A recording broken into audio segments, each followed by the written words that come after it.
Imagine being paid to enchant powerful men, forbidden from real love and forced to hide any trace of pregnancy, or else risk being thrown into poverty, exile, or even death. In the secretive world of Japan's courtesans, where beauty was both currency and cage, pregnancy wasn't just taboo, it was a scandal that could end everything. And yet, it happened. So how did these elite women, trained in art, conversation, and seduction, deal with the realities of an unwanted or forbidden child in a society that demanded perfection? The truth is far more disturbing and more ingenious than you've ever heard. In this video, we're taking you deep into the shadows of Edo period Japan, where the world of the courtesans, also called waran, was as dazzling as it was dangerous. Behind the ornate hairpins, elaborate kimonos, and the smiles that captivated noblemen and samurai lay a brutal truth. If a courtesan got pregnant, her career, her body, and sometimes her life were at risk. Courtesans were not ordinary women. They lived inside closed pleasure quarters known as yukaku, licensed red light districts built by the shogunate to contain and control the sex trade. These areas were isolated, guarded, and strictly monitored. While common prostitutes worked the streets, high-ranking courtesans were trained from childhood in the arts: tea ceremony, poetry, music, painting, calligraphy. They were expected to be mysterious, unattainable, and always in control. But pregnancy broke the illusion. It shattered the fantasy. Many courtesans had no choice but to avoid pregnancy at all costs. So they turned to the few methods available to them, some natural, others horrifying. First, there were herbal contraceptives, traditional Japanese remedies using plants like yarrow, mugwort, and safflower. Some were boiled into teas that were sipped daily. Others ground into powders that were inserted into the body to act as primitive spermicides. These concoctions were passed down in whispers from older women to younger trainees, often without any medical knowledge of whether they truly worked. But many didn't. So, when prevention failed, more extreme options were used. Abortions in the Edo period were not only common among courtesans, they were expected. The practice was known as haraimono, literally meaning things to be expelled, and what you're about to hear is not for the faint of heart. Some courtesans ingested high doses of mercury or lead powder, believing it would purge the body.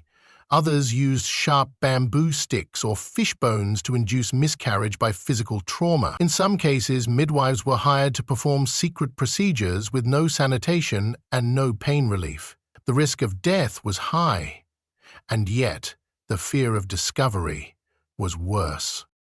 Pregnancy meant immediate punishment. Courtesans could be expelled from the pleasure district, fined, or sold into lower-class prostitution. They were seen as damaged goods. The clientele expected fantasy, not diapers. For this reason, some women went to extraordinary lengths to conceal their pregnancies. They would bind their stomachs tightly, layer on heavier robes to hide the swelling, and avoid movement that could raise suspicion. In rare cases, the courtesan would go into hiding, staying in the upper floors of brothels until the baby was born, only for the child to be immediately taken away. Who raised these children? Often elderly wet nurses, infertile relatives, or even temple-run orphanages. Sometimes the baby was simply abandoned, left at a shrine with a written prayer. Some mothers were never told what became of their child. But not all courtesans saw pregnancy as shame. Some, especially higher-ranking oiran who had steady, wealthy patrons, used it to their advantage. A powerful daimyo or merchant might agree to sponsor the pregnancy in secret, paying for the woman's time away and offering money for the child's care. In these situations, courtesans used pregnancies to secure long-term protection or even retirement. A few rare women rose above it all, leaving the pleasure quarters to become concubines or even wives. But these were exceptions. The system was designed to discard women the moment they stopped being profitable. And still, amidst all the tragedy, There were moments of fierce resilience. Courtesans formed secret sisterhoods, supported each other emotionally and financially, and protected younger girls from abuse. Some older women became midwives or herbalists themselves, learning from painful experience and using that knowledge to save others. Stories spread of women who helped each other through hidden births, and of babies who survived, raised by underground networks of courtesans who wanted a better future for the next generation.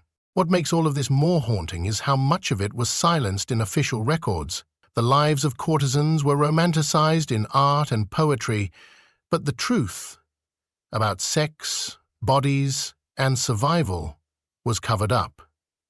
Ukiyo-e prints depicted Oyeran as glamorous, almost divine, but behind the silken curtains of the pleasure quarters, real women were fighting to stay alive, to keep secrets, and to preserve dignity in a system built to erase them. And yet, Japan's courtesan culture wasn't just about oppression, it was also about power. These women had a unique form of social influence. Their clientele included artists, politicians, and intellectuals. Samurai became muses, trendsetters, even cultural icons. The way they walked, talked, and dressed influenced fashion far beyond the walls of the red light districts. But the more famous they became, the more they were watched, and the more dangerous pregnancy became, because with fame came scrutiny, and with scrutiny came judgment. So, why are we telling this story now?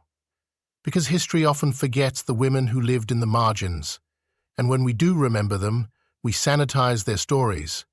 But the truth is messy, it's painful, and it's powerful. These courtesans weren't just victims or vixens. They were survivors navigating a brutal system with courage, wit, and sometimes heartbreaking decisions. Their secrets about pregnancy aren't just trivia, they're testimony. And if you've made it this far, you're probably wondering, how many of them made it out? The answer depends on who you ask. Some retired with their health, their dignity, and their savings. Others died young, nameless, in unmarked graves.